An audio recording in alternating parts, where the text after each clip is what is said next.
Coming up on the Get Lean, Eat Clean podcast. Yeah, so keto at its core is just a change in your metabolic state. You're shifting your primary fuel source from carbohydrates and glucose to fat and ketones. So if you want to go way back, it's kind of an evolutionary protective mechanism for how we can survive in times of scarcity when there is no food. We basically turn to our stored body fat as an energy source. Ketones are able to cross the blood-brain barrier, provide us the energy we need to function in the absence of dietary carbohydrates. And when you change your macronutrient profile from a carb-laden structure to predominantly fats and proteins, you're able to deplete your glycogen, your glucose levels, and then shift that fuel focus from carbs and glucose to ketones. And then the longer you stay in that keto-adapted state, the more adapted and efficient your body becomes at using that as the primary fuel source. Hello, and welcome to the Get Lean, Eat Clean podcast. I'm Brian Grin, and I'm here to give you actionable tips to get your body back to what it once was 5, 10, even 15 years ago. Each week, I'll give you an in-depth interview with a health expert from around the world to cut through the fluff and get you long-term sustainable results. In this episode, I interviewed Robert Sikes. He's a natural competitive bodybuilder, online coach, owner of Keto Brick, and podcast host of Keto Savage. We discuss what keto is all about, how it's beneficial, and how you can incorporate it into your lifestyle. We also talk about good quality fats that you should put into your diet, along with Robert's impressive morning routine. We also talk about his 8-day workout routine, the advantages of using resistance bands, and how to supplement and eat around workouts. Lastly, we'll talk about his favorite books, his workout splits, and his one tip to get your body back to what it once was. So I really enjoyed this interview with Robert, and I know you will too. Thanks for listening and enjoy the episode. All right, Brian Grin here at the Get Lean, Eat Clean podcast. And my guest today is Robert Sikes. He is a natural competitive bodybuilder, online coach, owner of Keto Brick, and also has a great podcast called Keto Savage Podcast. So welcome on, Robert. Thanks so much for having me, man. It's a pleasure to be here. Yeah, I'm excited to have Robert on here. He actually had me on his podcast a while back, and so I'm going to return the favor. And he has a lot of great information and has some cool companies and things that we can talk about that I think the listeners will get a ton of value from. Let's first start before we get into anything. Maybe tell me, how you got into health and wellness, and I know you're big keto with the Keto Bricks. Sort of how you came down this road. Yeah. So I've been bodybuilding, natural bodybuilding for the past 12 years or so. I started when I was a junior in high school, and I weighed, a whopping 115 pounds. I was super scrawny. I just wanted to put on some more mass. So I started doing all the traditional bro dieting approach to nutrition and training. I'd eat 6-7 meals a day, lots of protein, very little fat, lots of chicken breast and broccoli.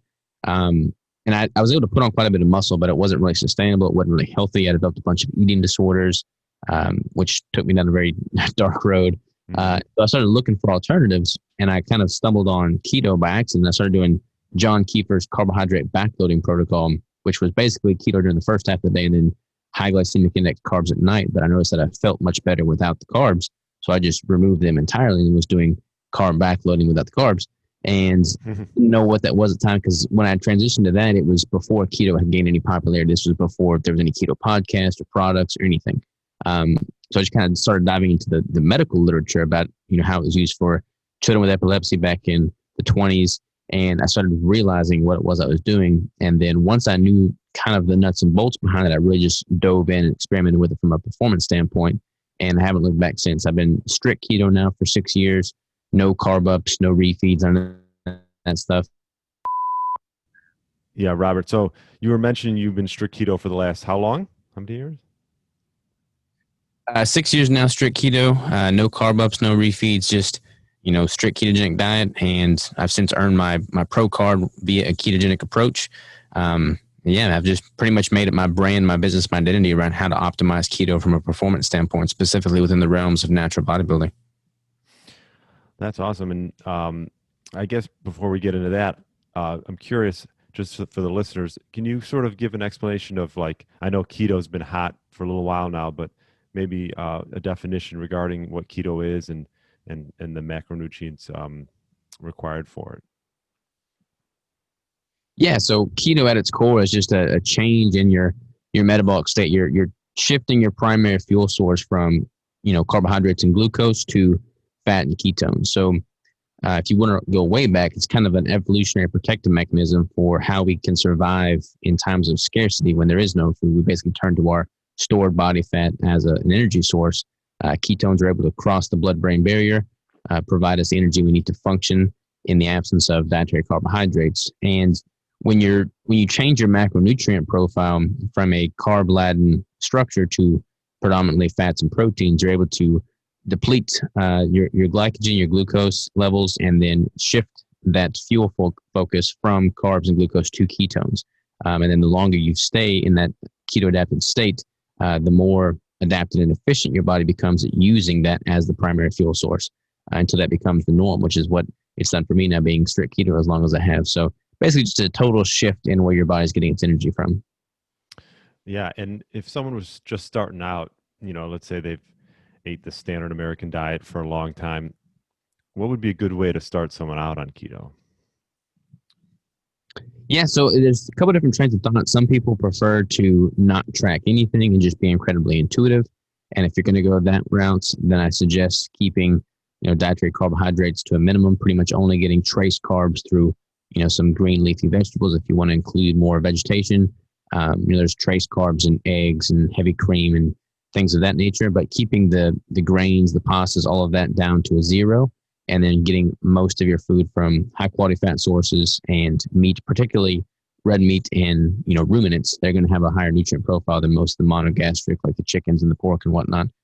So going that route is going to be great. If you want to go more of the analytical tracking route, which I tend to gravitate to, kind of dial the numbers in, then you can adjust your macronutrient intake based off of whatever goal ratios you're setting for yourself. So typically, a ketogenic diet is defined as high fat, moderate protein, and very low to no carbohydrates. So that winds up being about 70 to 80% of your calories coming from dietary fat, and the vast majority, or the remaining, coming from protein, with some trace carbs up in the 2% to 5% of your calories coming from dietary carbohydrates. So if you want to go more of the analytical tracking route, then kind of getting those macros dialed in at those ratios, and you're good to go. Yeah, great explanation. And what would you say? I get this question quite a bit, like good quality fats. What would be some good quality fats someone could add into their diet? So pretty much as far as good quality fats, there's a lot of misnomers around what that is. I mean, general standard American diet suggests that you should not include very much saturated fat, and you should include a lot more vegetable oil, such as the margarines and things of that nature, which is honestly the exact opposite of the truth. You want to include a lot of saturated fat. You want to include a lot of, healthy, natural, minimally processed sources of fat. So anything from the animals is really good. You want to include some monounsaturated fats, some olive oil, some avocado oil is fine. Even some polyunsaturated fats in the form of fish oil is okay, but you don't want the vast majority of your fats to be polyunsaturated, because those are very inflammatory, especially if you're getting them from highly refined vegetable sources like the canola oils, the vegetable oils, the soybean oils. You want to avoid all of that and then gravitate towards that which is naturally found in the animals you're consuming. Yeah. And what about avocado?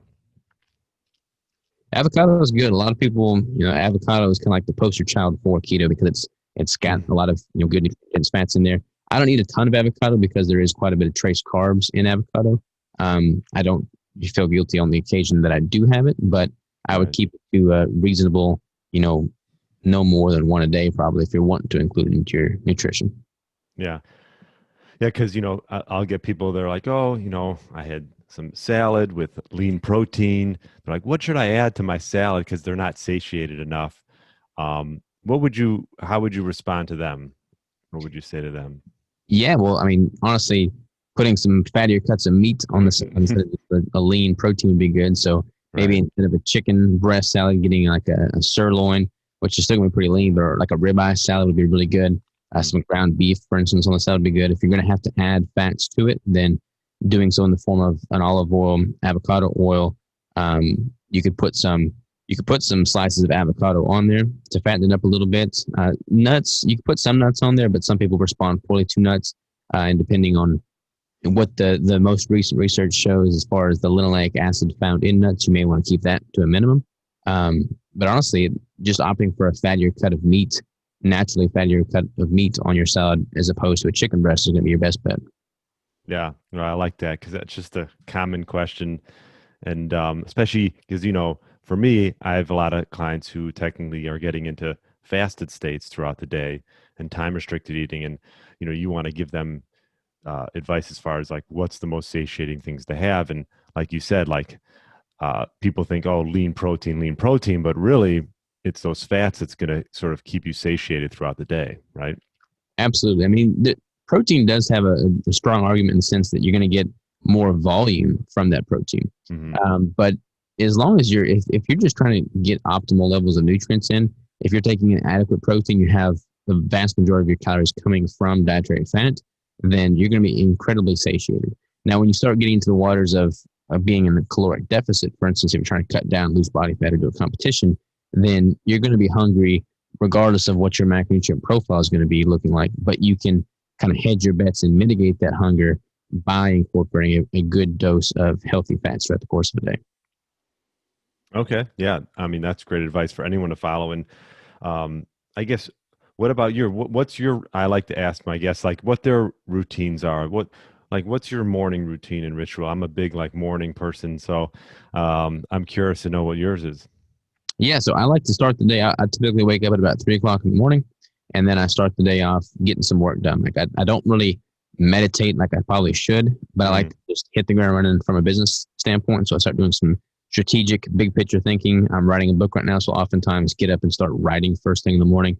I'll do that for a couple of hours, and then I'll make a cup of coffee, or my wife will make me a cup of coffee, and we'll go on a walk, about a 1 mile walk, drink that coffee, kind of get moving, get some blood flowing, and we come back from that walk. We'll hit the gym and work out for the next hour, hour and a half or so, shower and start the day. So that's when we have our morning meeting with the crew, the employees, and we start keto brick production and we just hit the ground running, man. no, that's awesome. So I'm sure some people were like, whoa, 3 in the morning, Yeah. 3 in the morning. And thought I was an early riser. When did you start incorporating 3 in the morning? And I'm assuming you're going to bed pretty early. Yeah, I typically go to bed between 8 and 9, somewhere in that ballpark. I just found that I function much better early in the morning. Nobody else is Hmm. operating that early, so I can respond back to my clients then. I can respond back to emails then, and I'm not getting just constantly showered by return messages. I'm able to just knock those out and then be done with it, do them all in batch. And then rather than having to do that and then constant respond to incoming emails, I'll just respond to all of them before anybody even wakes up. And that way I can just get that done in batch and have all of that done and just start the day with more of a creative mind than trying to, backpedal and be reactive. I like to start the day proactive. Yeah, I mean, it's amazing. Just getting up a half hour or even an hour earlier, like when no one's up, how productive, Mm-hmm. you can be. Um, and then what time's your workout at? Like, so probably around 5, you do your workout at? Yeah, five to six, depending on what we're doing that day. But yeah, usually around 5 or 6, and then yeah, work out pretty much every day. I do like an 8-day cycle right now. So for every 8 days, I'm training 6 of those days with two off days in which I'm doing cardio. But yeah, that's definitely a big part of the day. Okay, so 6 days of resistance training. Yep, 6 days. That way, like a lot of people base their training off of a Monday through Sunday protocol. But what I don't like about that is if you're doing like each Monday is chest day, for instance, each Friday is leg day, it's easy to kind of fall into certain patterns and ruts. Honestly, like if you're worn out by the week on a Friday and you're doing legs on Friday every Friday, it's going to kind of start to suffer after a while. Whereas by doing an 8-day rotational split, each body part falls on a different day of the week. So it kind of just makes everything much more average out. And I don't have to worry about having super high days on a specific body part and super low days on a specific body part. Yeah, that makes sense. That's something that I've been messing around with, especially with the quarantine and stuff. Something I've gotten into a little bit, and I'd be curious to know if you ever do any of it. Like, gotten more into like resistance bands and variable resistance, just less pain on my joints. And I don't know if you're familiar with X3. That's Mm-hmm. something I've been using. Dr. John Jank, Dr. John Jankwish, who's interesting guy. But yeah, I mean, I've lifted, traditional lifts for over 20 years. I've been in, not, I'm not like competitive bodybuilder or anything, but, I just did it, and I got into it like junior year in high school, and it was like the best thing I got into early and just set the groundwork. And but I will say I've found I've gotten gains from just changing over to variable resistance, and I'm really liking it. I don't. I'm curious to know your thoughts and if you've ever done anything like that. Yeah. We get, so I used to not be into resistance bands at all. Like I just thought those were for wimps. Right. And I would just stick to my, normal barbells and dumbbells and, typical machines. But we hired somebody by the name of Brandon Clark, and he was our Keto Brick manager for a while. And he's only trained with resistance bands. He was with the police force for 15 years prior to working with us. He had crazy hours, and he only used resistance bands and body weight movements. And that's all he'd done for the past 11 years. And his interview with me consisted of doing deadlifts. So he was pulling deadlifts. He was pulling 405 on deadlifts for reps, having only done resistance bands for the past 11 years. And that kind of made me a believer right there. So, I mean, he won a bodybuilding competition. I coached him through a bodybuilding competition. He won his first show, having only done body weight resistance movements and bands. So after meeting him and kind of seeing what he was able to accomplish with it, I definitely gained a new respect for it. I've never used the X3 bar, but I've used the Undersun bands as the ones he's used and got me started on. But yeah, I'll take them with me whenever I'm traveling. I'll use those for mobility work prior to doing the barbell and dumbbell work. But yeah, I'm a huge fan of them. Yeah, I was sort of the same way as you. Like, I was like, oh, I don't need resistance bands, this and that. But I mean, when you deal with heavy duty resistance bands, let me tell you, Yeah, you can feel it. And I will say this too. I always was like on the old school approach was, oh, you need to be sore and to build muscle, and that was just sort of how I was taught. Like growing up was, and honestly, I have not been sore from using the resistance bands, but I'm building muscle, which has been great because I've been able to actually get more volume in throughout the week as far as my workouts and doing my splits on more frequent basis as opposed to having to rest longer. yeah. I mean, you're not taxing your joints near as much. I feel like, especially right now with most of the gyms being closed down due to the virus, I feel like resistance bands are just a really efficient way to get the most bang for your buck in a very short amount of time without risking injury. Anybody that's older and is not willing or able to go to the gym, I think they should absolutely be using the resistance bands for traveling. Throw in a pair of bands in your luggage as opposed to trying to lug around a bunch of dumbbells. It makes a lot more sense. I mean, they're really a good outlet for sure. Yeah, it's something that I've sort of, and you know what, for me, it was like another thing was just like, you lift for 20 years or so, and it's like, it's good to change things up, right? And mix it up. Just to keep things, keep you going, right? Let me ask you this. Oh, this is what I want to talk to about was like pre and post workout stuff. I know, I get your newsletters and things like that. And, there's certain products, and there actually I've bought a few products that you've mentioned in there. One was a pre-workout one.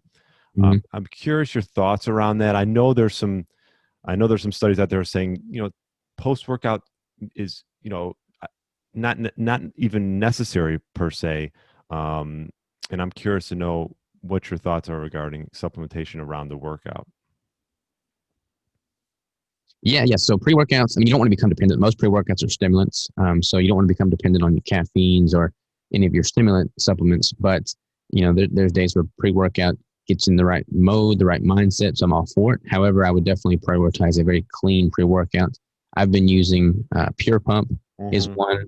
That's what I've been using lately. I like that one a lot. It's got super clean ingredients. There's no flavor to it, but I'll mix a scoop of that with Redmond Relight powder, which is an electrolyte blend, and that pretty much, solves my electrolyte needs and my energy needs.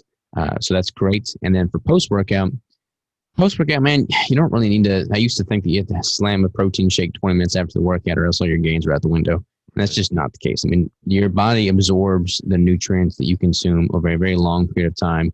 And if you're taking in adequate calories, like if you're trying to build muscle, you're taking in adequate calories, you're in a caloric surplus, you're getting nutrient-dense foods that are highly bioavailable, you don't need to worry about slamming a protein shake within 20 minutes of training. As long as you're in a surplus, your body's got plenty of fuel to tap into and build new tissue from. So no need to sweat that. I mean, I typically have 2 meals a day. One will be within about 2 hours of training based off of just convenience. Today, for instance, it wasn't convenient to eat that early, so it was 3 hours afterwards. I didn't sweat it. And then I typically have my second and final meal sometime in the evening hours, a few hours before I go to sleep. And that's pretty much my game plan. Yeah. I mean, I always thought, I'm sure a lot of people think like, oh, if you don't get that post-workout shake, you're going to ruin your Yeah. what you just did. And the more and more you just like read and research and you just hear it's really not necessary. Now, it is sort of fun. I will say after a workout to like what I have actually shifted a little bit is because my fasting window was, was 7-8 hours between like noon and 7 or 8 o'clock.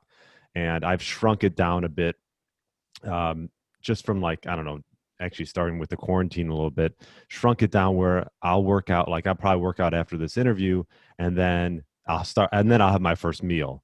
Mhm. And it's like sort of a reward. I guess it's like a reward after the workout to get that first meal. And then I'm like you, I pretty much stick most of the days for 2 meals. There's occasionally days if it just gets busy and things, I'll have one meal.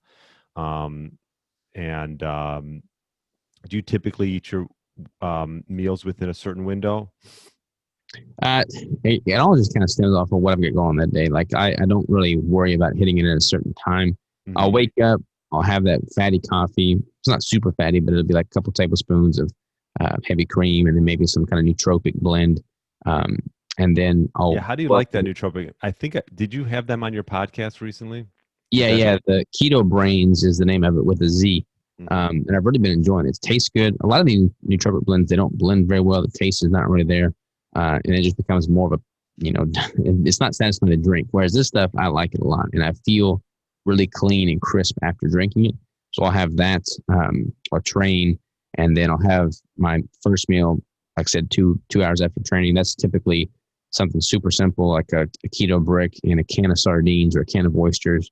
And then my second and final meal will be like a pound of an organ blend, like a 80-20 blend with some organ meats. Where you get, yeah, because I've gotten big into the blends because Mhm. where are you getting your blends from? Here lately, I've been getting this ancestral blend from I think it's called Force of Nature. It's just from Whole Yeah. Foods. So it's been pretty convenient. I order a lot of my meat from U.S. Wellness Meats, but the ancestral blend from Whole Foods has been super convenient and pretty tasty. Yeah, they do a nice job. I started ordering them a lot during the lockdown, and they're great. Yeah, it's good quality, and Hmm. um, yeah, and I'm curious. You brought up the keto brick, so I wanted to talk more about this because I've ordered your keto brick, and I actually want to order some more. Um, Interesting combination though for lunch, keto brick and sardines. Yeah. I mean, it is kind of interesting, but Yeah, I'm going for just maximum efficiency, right. and I mean both are. I mean, there's no cooking involved. I'm able to eat that and then get on to the day. So yeah, I'll open up a can of sardines, or oysters or something like that. The Patagonia, like the clothing brand, they just started doing oysters, Huh. and they've got these oysters that are a little bit more expensive than most oysters, but they are so freaking tasty. Like it's like I'm eating some restaurant quality oyster, and it's just out of Really? a tin can. So I've been having that with the brick, and that keeps me satisfied and satiated for several hours. And it doesn't sit heavy on my stomach, so I feel really good. So Patagonia are making oysters. Yeah, definitely check them out. They sell them at Whole Foods now. Do they? They do here in Arkansas, but yeah, they've got a couple different flavors, but it's really good. I've been continually impressed by them. Now, sardines and oysters, what gravitates you towards eating those? It's just pretty much a really good source to get my omegas in, my fish oils in. I don't really supplement with fish oil so much, so having that in an actual, unprocessed form in the form of just sardines or oysters is a good way to get it. You get a lot of nutrients from fish and seafood, things that nature, crustaceous foods, and having that, it just is like the icing on the cake. I get the organ meat blend, I get the ruminants, the beef, and the keto brick, and then having that small form of aquatic life as a nutrient. It just kind of covers all my bases, and I'm able to get all my nutrients in. Yeah, and maybe explain to the listener or viewer, the keto brick and how that all came about. Yeah, so the keto brick was never meant to be a product. It was something that I crafted for my own personal consumption during my 2017 competition prep. I just wanted to make macro tracking seamless. I wanted to get a really good bolus of high quality fats that wasn't going to bloat me or cause any GI distress, especially on stage. So I started playing around the kitchen, formulating a bunch of different blends, and I came up with this keto brick. That's what I called it because it's 1,000 calories. It's a brick. It's not like a bar, Yeah. and it's a very nutrient dense. I mean, most of the flavors range about 90 grams of fat, 30 grams of protein, and 9 to 12 total carbs, depending on what flavor you're taking in. So a very ketogenic friendly macronutrient profile, and it's predominantly based from cacao butter, which is very high in stearic acid. So a very high quality fat source that's not going to give you any adverse effects or GI distress. Yeah. And I noticed that you come up with a bunch of different flavors. Um, I know sometimes you have you had the peanut butter chocolate for a little while, didn't you? Mhm. Yep. I missed that one. Are you gonna come back out with that Yeah, one? that was well, we got the peanut butter, and then Right. we wanted a peanut butter with uh, a whey based protein. So Okay. we used the protein that we use in the chocolate malt brick for the peanut butter brick, and we just had a limited supply of ingredients, so we just made it happen, and that sold out in I think 30 minutes or so. Oh. Um, but who knows? It may come back around. Yeah, yeah, yeah. Let me know. Yeah. Um, but I want to try the variety. I was actually looking. I want to get the variety pack again. I mean, the nice thing about the brick is you know what you're getting, and the macronutrients obviously are. It's just like keto, right? High fat, moderate protein, and no carb, right? Or is there little? There's no carbs, right? There's no added carb. There's a little bit of trace carbs that come from depending on the flavor. It comes from there's some of the protein. There's some in the flax if there's flax in that particular flavor. Some in Right. the tea powder. So it just depends on what flavor you're going with as to what the carb is going to be. But there is a little bit of carbs. But it's Okay. not like a lot of these ketogenic bars have. They'll mark it as having 1 or 2 grams of net carbs, but you look at the label and they've got 20 or 30 grams of total carbs for a 200 calorie bar, and that's just in my opinion, not even ketogenic. So I wanted to, put away with all the stuff that wasn't adding performance gains to my repertoire and only optimize nutrition for what's going to yield the best results. And for me, that was the keto brick. So I just set out and made one. And I know you added one with grass-fed whey Mm-hmm. concentrate. Is that right? Yep, that's it. How's It's a that really one sound? popular Good. flavor. Yeah. Yeah, it's been really good. We have some based with a vegetable based protein powder that's a really high quality vegetable based protein powder that's not going to offer any GI distress either. It's really bioavailable. And then we've got another one with the 100% grass fed whey protein concentrate, minimally processed and really clean ingredients there. So we've got a pretty good range to choose from depending on what people prefer. And that's 1,000 calories, right? Yep, all flavors are 1,000 calories. Yeah. Um, all right. Well, yeah, I definitely want to get the variety pack. And uh, what are the flavors now? You got 5 different flavors, I think. We got 6 full-time flavors now. We got mocha cream is the original. We got cookies and cream crunch. We got coconut. We have peanut butter. We have chocolate malt, and we have toasted almond coconut. And Okay. we have a limited edition flavor that we just launched a week ago, and that is buttered maple pecan. Nice. All right. Cool. And moving from that, I'm curious. Are you training for a bodybuilding competition coming up, or? So I started training last November for a show this year here in 2020, and 1 week before the show is when all the competitions got canceled due to the virus. So I put through like 21, 22 weeks of prep, and then it got canceled right beforehand. So that was unfortunate for sure. But I'll take the next couple of years off, put on some more size, and then come back better than ever in a couple of years. Okay. Yeah, I know a lot of this stuff with I mean the lockdown. I mean, I usually playing golf tournaments, and a lot of those got canceled as well. So hopefully next year stuff will start coming back out. I certainly hope so. Yeah. Um, so we talked about your eating on a daily basis. We got your morning routine. We got pre and post supplements. What about do you have a cheat food? No, man, honestly, like I don't, I mean, Like, there will be foods that I'll have on occasion, but they're fully ketogenic. I mean, I don't ever cheat outside of a ketogenic protocol. But I'll have like a keto fathead pizza. You know, I'm not eating one of those every single day, but I do enjoy them. So I have one, you know, every couple of weeks. I'll have chaffles, you know, keto chaffles, you know, during the weekends or something, but they're all very high quality, nutrient dense foods. I'm never eating foods that are not contributing to the overall goal of getting healthier. So yeah, no cheats that are anything that would cause any remorse for eating. have you ever? I just finished doing a 2-week trial of a CGM, continuous glucose monitor. Have you ever done anything like that? Yeah, I'm constantly, you know, pricking my finger or using a CGM or some kind of, you know, blood test to track my metrics. And my CGM data pretty much is pretty even keel. Like my blood glucose, depending on if I'm in much of a surplus or not, will stay around the 70 to 80 mark, and then it'll spike, you know, during training or immediately post training, which is to be expected. It spikes a little bit right before you wake up, the dawn phenomenon. But other than that, it's pretty even keel. I don't get any spikes from any of the foods I'm eating. Okay. So no, I know you used to do some, carb refeeds, but none of that. I mean, you're getting minimal, like you said, minimal carbs. If someone was going to want it to keep carbs, because, I think carbs get a bad name a lot of times. And for some people, it just, they want to incorporate into their diet. They don't want to totally eliminate it. What carbs would you recommend? So this is a dangerous question for me. I am in the belief that, you know, the a strict ketogenic approach is optimal. So I don't have any carb meals. I feel like if you are an athlete, if you're incredibly insulin sensitive, if you're in shape, and if you're doing a lot of activity, you can certainly tolerate carbs better.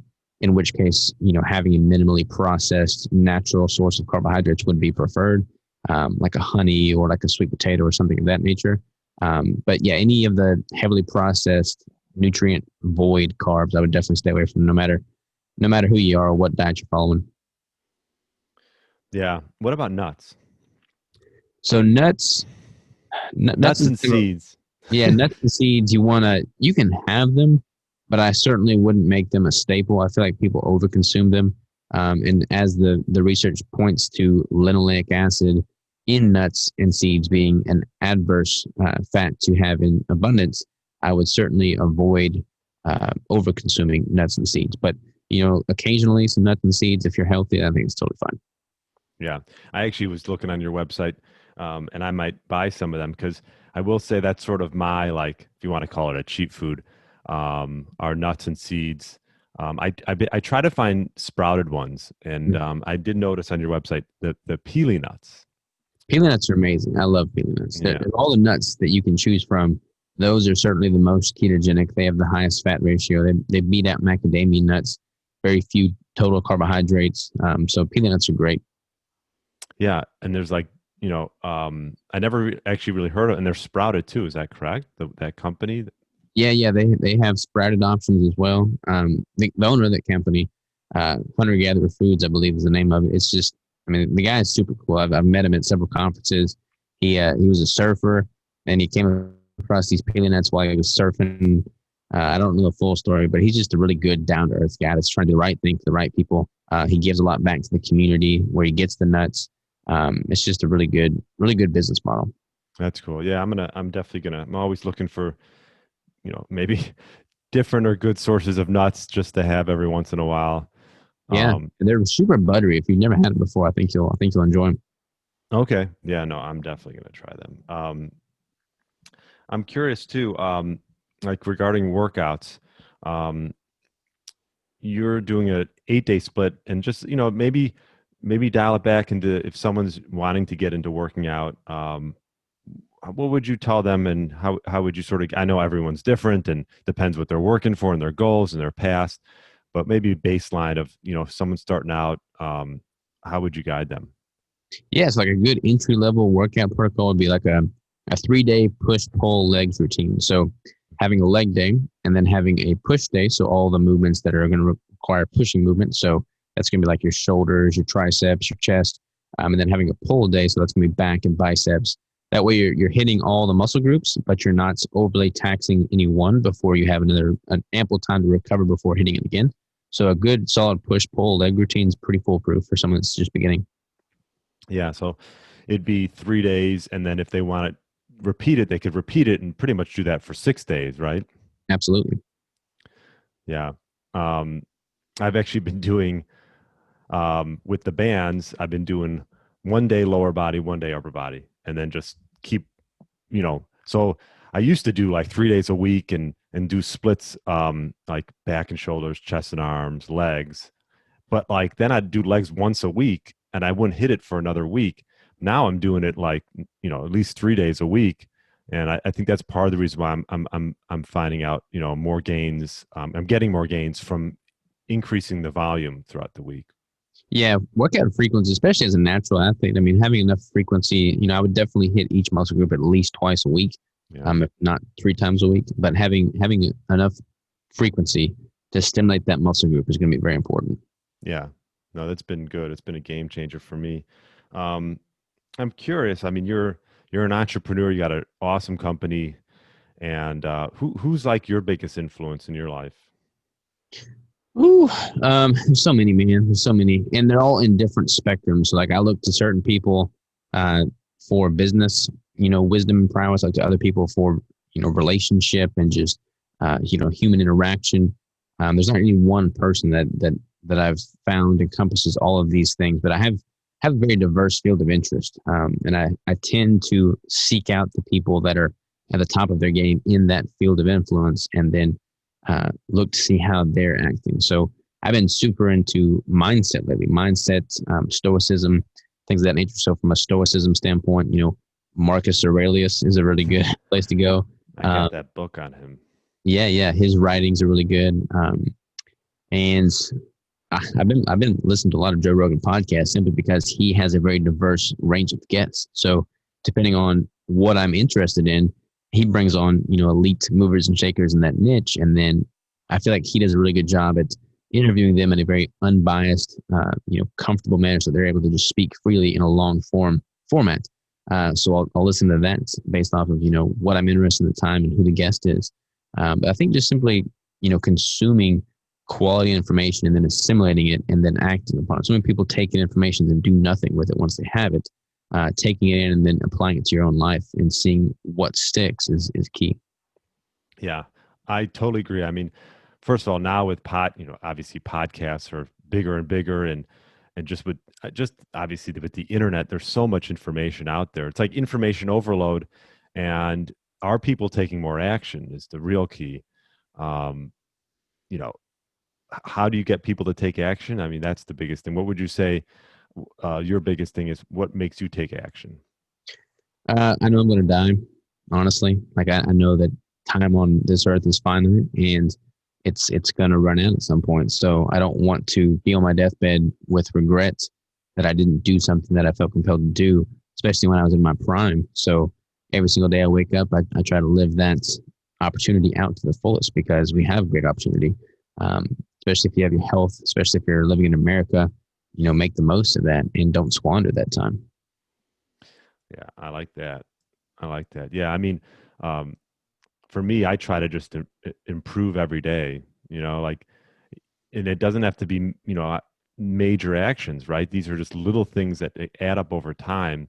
But like, if you don't plan these little things out or you're not doing them consistently, you look back like, where'd that time go, Yeah. It's very, very much the truth, man. I'm all about the long game thinking and how I can make incremental progress day after day after day that's going to compound and show its worth over time. Right. So many people do things on such a short term trajectory. Mm-hmm. They have no staying power. So once you can find things that you are excited to do every single day and let that compound over time, that's where the real, quote unquote magic happens. Yeah. And the sad thing is a lot of people, live their lives. They don't find something, or they don't follow that path that maybe excites them and they love and gets them up and gets them going every day. Yeah. No one having self-awareness to know what it is that makes you tick and then how you can create a life around that thing is so incredibly important. Is there now that we're getting towards the end of the year, I've actually been looking for like journals, or is there journals or even like books that you look towards?